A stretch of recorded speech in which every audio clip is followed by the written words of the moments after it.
പ്രിയപ്പെട്ടവരെ, വീട്ടുമുറ്റത്തുണ്ടായിരുന്ന ഒരു വേപ്പുമരത്തിൽ തട്ടിവന്ന കാറ്റിൻ്റെ നാമം ചൊല്ലൽ കേട്ട് കുട്ടിക്കാലം മുതൽ വായിച്ചു കൂട്ടിയ കുറേ പുസ്തകങ്ങളിൽ നിന്നുള്ള യാത്രയാണ് അശ്വമേധത്തിൻ്റെ 25ാം വർഷത്തിൽ എത്തി നിൽക്കുന്നത്. ഒരു വ്യക്തിയുടെ പ്രതിഭ ലോകത്തിൽ ഒരിടത്തും വിജയിക്കും എന്ന അഭിപ്രായം എനിക്കില്ല. Success never comes single handed or it can never originate from A single source. ഒരാളിൽ നിന്ന് വിജയമുണ്ടാകുന്നില്ല. എത്രയോ പേരുടെ എത്രയോ കാലത്തെ നിരന്തരമായ കൂട്ടായ്മയുടെ ഫലമായി ഉണ്ടായ ഒരു വിജയത്തിൻ്റെ പേരാണ് അശ്വമേധം. അതിൻ്റെ മുൻനിരയിൽ നിൽക്കാനുള്ള അസാമാന്യമായ ഭാഗ്യം ലഭിച്ചതുകൊണ്ട് തന്നെ മറ്റ് ഭാഷകളിലേക്ക് ക്ഷണിക്കപ്പെടുകയും മറ്റ് ചാനലുകളുമായും ഒക്കെ പ്രോഗ്രാം അവതരിപ്പിക്കാനും കഴിഞ്ഞു എന്നത് സത്യം തന്നെ. തിരുവനന്തപുരത്തെ ഒരു റെസ്റ്റോറൻറ്റിൽ ഒരു കൂട്ടുകാരനോടൊപ്പം ചായയ്ക്കും വടയ്ക്കുമായി മനസ്സിലോർമ്മിച്ച വ്യക്തിയെ കണ്ടുപിടിക്കുന്ന പന്തയ മത്സര കളിയിൽ ഏർപ്പെട്ടുകൊണ്ടിരുന്നപ്പോൾ ഞാൻ വിചാരിക്കുന്നത് കണ്ടുപിടിക്കാമോ എന്ന് അന്ന് ചോദിച്ച മിഖായേൽ ഷെളോക്കോവിനെയും കുറിയേടത്ത് താത്രിയെയും മനസ്സിൽ വിചാരിച്ച് ഞാൻ കണ്ടുപിടിച്ചപ്പോൾ എൻ്റെ ഫോൺ നമ്പർ എഴുതിക്കൊണ്ടുപോയ ഇന്ന് നമ്മളോടൊപ്പം ഇല്ലാത്ത സതീഷ് നമ്പൂതിരി എന്ന മനുഷ്യൻ്റെ ഓർമ്മകളുടെ ജീവിത കയ്യൊപ്പില്ല എങ്കിൽ GS പ്രദീപ് എന്ന വ്യക്തി ഇല്ല തന്നെ. അന്ന് കൈരളിയിൽ നിന്ന് വന്ന ഒരു ഫോൺ കോൾ, കൈരളിയുടെയും ആരംഭകാലമാണ്. ആ ഫോൺ കോൾ സുഹൃത്തുക്കൾ ജോബിയോ മോനിലാലോ മറ്റോ തമാശയ്ക്ക് വിളിച്ചതാണ്. കാരണം ചെയർമാൻ വെയിറ്റ് ചെയ്യുന്നു എന്ന് പറഞ്ഞ് കൈരളിയിൽ നിന്ന് കോളാണ്. അപ്പോൾ അച്ഛൻ പറഞ്ഞു, ആരാ? അച്ഛൻ ജീവിച്ചിരിക്കുന്നു. ആരാണ്? ഞാൻ പറഞ്ഞു, കൈരളിയിൽ നിന്ന് ഇങ്ങനെ ചെയർമാൻ വെയിറ്റ് ചെയ്യുന്നു, പോയി നോക്ക്. ഞാൻ പറഞ്ഞു, നമ്മുടെ കൂട്ടുകാർ മിമിക്രിക്കാർ പറ്റിച്ചതാണ്. അവിടെ ചെന്നപ്പോൾ റിസപ്ഷനിൽ ഉണ്ടായിരുന്ന, പിന്നീട് 10-20 വർഷമായി കാണും കണ്ടിട്ട്, ഇല്ല ഇപ്പം ഇല്ല, വയനാടുകാരിയായ ഒരു പെൺകുട്ടി സുമ. ആ പെൺകുട്ടിയോട് അന്നൊരു പഴയ ജീൻസും ഷേവ് ചെയ്യാത്ത മുഖവും കുളിക്കാത്ത തലമുടിയും ഒക്കെ ആയി ചെന്ന ഞാൻ, എൻ്റെ പേര് പ്രദീപ് എന്നാണ്, നിങ്ങളുടെ പേര് പറഞ്ഞ് പറ്റിക്കാൻ ആരോ വിളിച്ചു എന്ന് പറയാനാണ് പോയത്, എൻ്റെ പേര് പ്രദീപ് എന്നാണ് എന്ന് പറഞ്ഞപ്പോൾ എന്നോട് വരണം, മുകളിൽ ചെയർമാൻ കാത്തിരിക്കുന്നു എന്ന് പറഞ്ഞ ആ നിമിഷത്തിൽ ആ റിസപ്ഷനിൽ ഉണ്ടായിരുന്ന സുമ ഇല്ല എങ്കിൽ ഞാനില്ല. ഞാനെന്നാ മുറിക്കകത്തേക്ക് കയറി ചെന്നപ്പോൾ ഇന്ന് നമ്മളോടൊപ്പം ഇല്ലാതെ പോയ മലയാളത്തിൻ്റെ എക്കാലത്തെയും ഏറ്റവും മഹാനായ നടൻ ഒരു സദസ്സിനെ മുഴുവൻ തൻ്റെ ഏകാഭിനയം കൊണ്ട് പാളയത്തെ യൂണിവേഴ്സിറ്റി സെനറ്റ് ഹാളിൽ നിഷ്ഫലമായി പോയോ പ്രിയേ എൻ്റെ ജീവിതമെന്ന് മണ്ടോദരിയോടുള്ള രാവണ പ്രശ്നത്തിലൂടെ ആവിഷ്കരിച്ച് ഞങ്ങളുടെയൊക്കെ കൺമുന്നിൽ വേദിയിലേക്ക് ONV കുറുപ്പ് സാർ കയറി ചെന്ന് കെട്ടിപ്പിടിച്ചിട്ട് ഒരിക്കലും നിഷ്ഫലമല്ല മുരളി നിൻ്റെ ജീവിതമെന്ന് പറഞ്ഞ മഹാനായ നടൻ മുരളിച്ചേട്ടൻ ആകെ പരിചയമുണ്ടായിരുന്ന മുഖം അതാണ്. സർവകലാശാല ക്യാമ്പസും നാടകോത്സവവും ഒക്കെയായി തട്ടിയിട്ട് നീ ഇവിടെ ഇരിക്കുക എന്ന് പറഞ്ഞ മുരളിച്ചേട്ടൻ ഇല്ലെങ്കിൽ ഞാനില്ല. ജീവിതത്തിൽ ആദ്യമായി അന്ന് നേരിട്ട് കണ്ട ചന്ദന കളറിലുള്ള ഒരു പൈജാമയും കുർത്തയും ഇട്ടുകൊണ്ട് 26 വർഷങ്ങൾക്ക് മുമ്പെന്ന് പറയുമ്പോൾ പ്രായം കൂടുന്തോറും ചെറുപ്പം കൂടിക്കൊണ്ടിരിക്കുന്ന ആ അത്ഭുത പ്രതിഭാസത്തിന് 26 വർഷം മുമ്പുള്ള ചെറുപ്പം നിങ്ങൾക്ക് ഊഹിക്കാം. ആ വ്യക്തി നിങ്ങൾക്ക് ഈ ആളുകളെയൊക്കെ കണ്ടുപിടിക്കാനുള്ള കഴിവുണ്ടെന്ന് പറഞ്ഞു. ഞാനൊരാളിനെ വിചാരിച്ചു, കണ്ടുപിടിക്കാമോ എന്ന് ചോദിച്ചപ്പോൾ ശ്രമിക്കാമെന്ന് ഞാൻ മറുപടി പറഞ്ഞപ്പോൾ ശ്രീമതി ബെറ്റി ലൂയിസ് ബേബിയൊക്കെ ഉണ്ട് അവിടെ.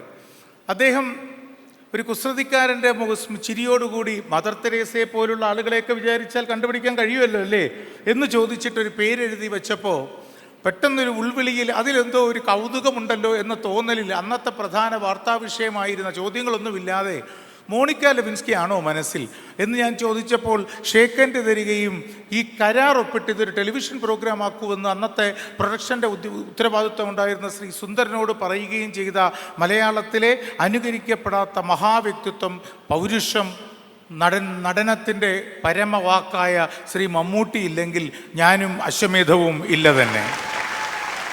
അങ്ങനെ ആ പ്രോഗ്രാം ആരംഭിക്കാൻ ആ മുറിയിൽ തീരുമാനമുണ്ടായപ്പോൾ ഇതിനെന്ത് പേരിടണം എന്ന് ചോദിക്കുമ്പോൾ ആരൊരാൾ ഈ കുതിരയെ കെട്ടുവാൻ, ആരൊരാൾ അതിന് മാർഗം മുടക്കുവാൻ എന്ന വയലാറിൻ്റെ അശ്വമേധം എന്ന കവിതയിലെ വരികൾ പോലെ കൈരളി TV ഒരു കുതിരയെ അഴിച്ചുവിടുകയാണല്ലോ, അതിന് അശ്വമേധം എന്ന് തന്നെ മതി പേര് എന്ന് അന്ന് തീരുമാനിച്ച് അവിടെ അനൗൺസ് ചെയ്ത കൈരളി TVയുടെ അന്നത്തെ ചീഫ് എക്സിക്യൂട്ടീവ് ഓഫീസറും സംഗീത സാംസ്കാരിക പ്രവർത്തകനുമായ ആദരണീയനായ ശ്രീ വി കൃഷ്ണകുമാർ സാർ ഇല്ല എങ്കിൽ അശ്വമേധം എന്ന വാക്കുപോലും ഒരു ടെലിവിഷൻ മേഖലയിൽ ഉണ്ടാവുകയില്ല എന്നത് തന്നെ.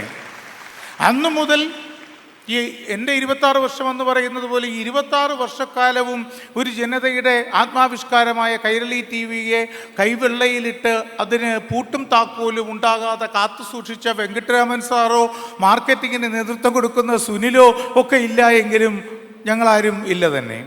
ചിത്രാഞ്ജലിയിലായിരുന്നു ആദ്യം ഷൂട്ടിംഗ്. രാവിലെ 8 മണിക്ക് തുടങ്ങുന്ന ഷൂട്ടിംഗ് ഓരോ ദിവസവും വെറ്റേച്ചിക്കറിയ രാത്രി 2 മണി വരെ ഒരു ദിവസം ബേസിൽ ഒരു ദിവസം 16 എപ്പിസോഡുകൾ നിരന്തരമായി ആഹാരം കഴിക്കാതെ ഞങ്ങൾ ഒരുമിച്ച് ഒരുപാട് പേർ ചേർന്ന് ഷൂട്ട് ചെയ്തതിൻ്റെ റിസൾട്ട് കൂടിയാണ് അശ്വമേധം. ശ്രീ മന്നൻ നേതൃത്വം കൊടുത്ത, ശ്രീ നന്ദകുമാർ മേനോൻ നേതൃത്വം കൊടുത്ത ശ്രീ പെരുമ്പടവം ശ്രീകുമാറും പി ശ്രീകുമാറും അടക്കമുള്ളവർ, പോൾ മൈക്കാവും അടക്കമുള്ള വലിയൊരു ക്യാമറ ടീം, ഷാജി കമലേശ്വരം ഒക്കെ അടക്കമുള്ള, ഷാഫി അടക്കമുള്ള, മരിച്ചുപോയ സജി പൂഴിക്കുന്ന് അടക്കമുള്ള എത്രയോ പേർ. ശ്രീ അജി കുമാരപുരം, അയാളുടെ പ്രൊഫൈലിൽ തന്നെ ആദ്യത്തെ പേര്, അദ്ദേഹം ജയ്ഹിന്ദ് TVയുടെ ചീഫ് സൗണ്ട് റെക്കോർഡിസ്റ്റാണ്. പ്രൊഫൈലിൽ ആദ്യത്തെ വാചകം പക്ഷേ done 1400+ episodes of the prestigious show അശ്വമേധം എന്നാണ് അജിയുടെ പ്രൊഫൈൽ തന്നെ. അജി കുമാരപുരവും സാജനും അടക്കമുള്ള, രതീഷൊക്കെ അടക്കമുള്ള സൗണ്ട് എഞ്ചിനീയർമാർ. ആദ്യമായി മുഖത്ത് ചായം പുരട്ടിയ പട്ടണം ഷാനവാസ് മുതൽ ലൗലി വരെയുള്ള മേക്കപ്പ് ആർട്ടിസ്റ്റുകൾ, ഒരുപാട് പേർ.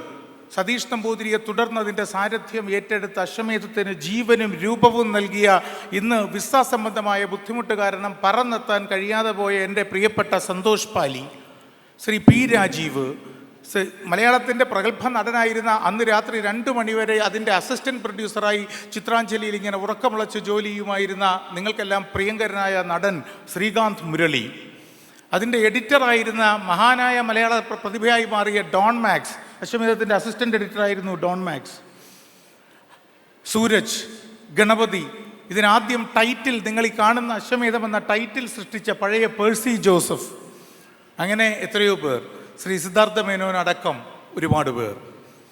അശ്വമേധം അതിൻ്റെ ആദ്യത്തെ 1000 എപ്പിസോഡുകളിൽ ജൂറിയുടെ മുന്നിൽ കമ്പ്യൂട്ടർ ഇല്ലാതെ നടന്ന ഒരു പ്രോഗ്രാമാണ്.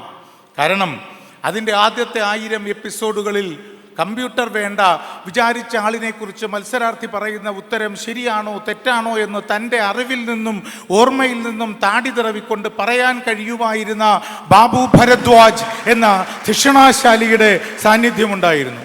മലയാളത്തിനോടൊപ്പം അദ്ദേഹത്തിൻ്റെ പ്രതിഭ തമിഴിലും തെലുങ്കിലും ശ്രീലങ്കയിലും വരെ അശ്വമേധത്തിൻ്റെ വിവിധ ഭാഷകളിൽ ഞാൻ ഉപയോഗിച്ചു. കാരണം അദ്ദേഹത്തിനൊരു പകരക്കാരൻ കേരളത്തിലില്ലായിരുന്നു. അങ്ങനെ എത്രയോ പേർ. ഇതിലാരുടെയെങ്കിലും പേര് ഞാൻ വിട്ടുപോയിട്ടുണ്ടെങ്കിൽ അതൊരിക്കലും ബോധപൂർവമല്ലെന്നും അത് സ്വാഭാവികമായ ഒരു പിഴവ് മാത്രമാണെന്ന് കരുതണം എന്ന് അഭ്യർത്ഥിക്കുന്നു. പിന്നെ ഇതെല്ലാം നായകത്വം വഹിച്ചുകൊണ്ട് ഈ വലത് കൈയിലെ വിരലുകളുടെ കരുത്ത് പറയുമ്പോൾ സെൻറ്റർ ചെയറിൽ, ഒരു കസേരയിൽ ഒരാളുണ്ടാകണം കൃത്യമായ ഒരു പ്രസത്തിൻ്റെ മുനമ്പിൽ എന്നതുകൊണ്ട് അത് കൃത്യമായി നയിക്കുന്ന ശ്രീ ജോൺ ബ്രിട്ടാസ് എന്ന, നേര് ഉച്ചത്തിൽ വിളിച്ചു പറയാനുള്ളതാണെന്ന്, വിരലുകൾ ചൂണ്ടാനുള്ളതാണെന്ന്, ഹൃദയം ശക്തമായി പ്രതികരിക്കാനുള്ളതാണെന്ന് ഇന്ത്യൻ പാർലമെൻറ്റിൻ്റെ പല കോട്ടകൊത്തളങ്ങളെയും എന്നും പഠിപ്പിച്ചുകൊണ്ടിരിക്കുന്ന പ്രിയങ്കരനായ ശ്രീ ജോൺ ബ്രിട്ടാസിൻ്റെ നേതൃത്വവും അശ്വമേധത്തിൻ്റെ വളർച്ചയിൽ പ്രധാന പങ്ക് വഹിച്ചിട്ടുണ്ട് എന്ന് ഓർമ്മിപ്പിക്കട്ടെ. ഞാൻ പേടിച്ചിരിക്കുന്ന ഒരു രാത്രിയാണ്. അതിന് കാരണം ചില നിമിഷങ്ങളിൽ നമുക്കറിയാൻ കഴിയും ഇവിടെ കേൾക്കുന്ന ഈ ശബ്ദം ഒരു താരസ്വരമാകാൻ പോകുന്ന നക്ഷത്രരശ്മിയുടേതാണെന്ന്. 23 വർഷങ്ങൾക്ക് മുൻപ് ഞാൻ കേട്ട ഒരു താരസ്വരം ഇന്ന് എന്നോട് പറയുന്നു, ലോകത്തെവിടെ മലയാളി ഉണ്ടെങ്കിലും മലയാളി ഇതെൻ്റെ വീട്ടിലെ കുട്ടി എന്ന് ഹൃദയത്തോട് ചേർത്ത് പിടിച്ചു പറയുന്ന ആ ചെറുപ്പക്കാരൻ പറയുന്നു, ഇതൊക്കെ നിർത്ത്, നമുക്ക് കളിക്കാം അശ്വമേധം എന്ന്. എനിക്ക് പേടിയുണ്ട്. ഫർസാനയും പറഞ്ഞു, ഞാനും കരുതിയാണ് വന്നത് എന്ന്. ഈ ദിവസം ഇതിനെ തുടർന്ന് കുറച്ച് നിമിഷങ്ങൾ കഴിയുമ്പോൾ ഇവിടെ അരങ്ങേറുന്ന അശ്വമേധം 25 എന്ന താരനിശ ഇവരോടും നിങ്ങളോടുമൊക്കെ അശ്വമേധം കളിക്കുകയും ഇവരുടെ എല്ലാം കലാപരിപാടികൾ അവർ അശ്വമേധത്തിനോടുള്ള സ്നേഹസൂചകമായി ഈ വേദിയിൽ അവതരിപ്പിക്കുകയും പാട്ടും നൃത്തവും ചില കോമഡികളുമൊക്കെയായുള്ള ഒരു താരനിശയാണ് ഇനി ഇവിടെ നടക്കാൻ പോകുന്നത്. 1993 പഠിച്ച് പുറത്തിറങ്ങിയ കലാലയത്തിൽ നിന്ന് പുറത്തേക്കിറങ്ങുമ്പോഴുള്ള ഒരു വിഷമമുണ്ട്, എന്നും കോളേജിൽ പഠിക്കണമെന്ന്. അപ്പോൾ ഞാൻ വിചാരിക്കും ഞാൻ എന്നും വിദ്യാർത്ഥിയാണ് എന്ന്. ഇപ്പോഴും 25 വർഷം എന്നൊക്കെ കണക്ക് പ്രകാരം ശരിയാണെങ്കിലും എനിക്കതിന് 25 വയസ്സൊക്കെ കൂടുതലായോ എന്നെനിക്കൊരു സംശയമുണ്ട്. അപ്പോഴത്തെ മാനസികാവസ്ഥ ഇപ്പോഴുമുണ്ട്. അതുകൊണ്ട് തന്നെ നിങ്ങളോടെല്ലാം ചഞ്ചലമാകാത്ത നെഞ്ചിടിപ്പിൻ്റെ 2 ആവർത്തനങ്ങൾ ചേർത്ത് വെച്ച് ഓർമ്മിപ്പിക്കട്ടെ. സാമൂഹ്യ മാധ്യമങ്ങളുടെ വളരെ കരുത്തുള്ള പ്രതികരണങ്ങൾ സൃഷ്ടിക്കുന്ന ഒരു കാലത്തിൽ അറിവ് എന്നത് സംഗീതത്തെയും നൃത്തത്തെയുംക്കാൾ വലിയ വിനോദമാണെന്ന് വിശ്വസിക്കുന്നതിനാൽ നമ്മുടെ നാട്ടിലെ എല്ലാവർക്കും അറിവ് ഏറ്റവും മധുരതരമായി പങ്കിടാൻ കഴിയുന്ന, വേറിട്ട അറിവുകൾ പങ്കുവയ്ക്കാൻ കഴിയുന്ന, അറിവിൻ്റെ എൻ്റർടൈൻമെൻറ്റ് അനുഭവിക്കാൻ കഴിയുന്ന, സയൻസും സ്പോർട്സും സിനിമയും സാഹിത്യവും ഒക്കെ കൈകാര്യം ചെയ്യുന്ന നമ്മൾ എന്ന ഞാൻ നേതൃത്വം കൊടുക്കുന്ന നവമാധ്യമ ചാനൽ നെറ്റ്വർക്കിൻ്റെ ഔപചാരികമായ ലോഞ്ചാണ് ഈ വേദിയിൽ നടന്നത്.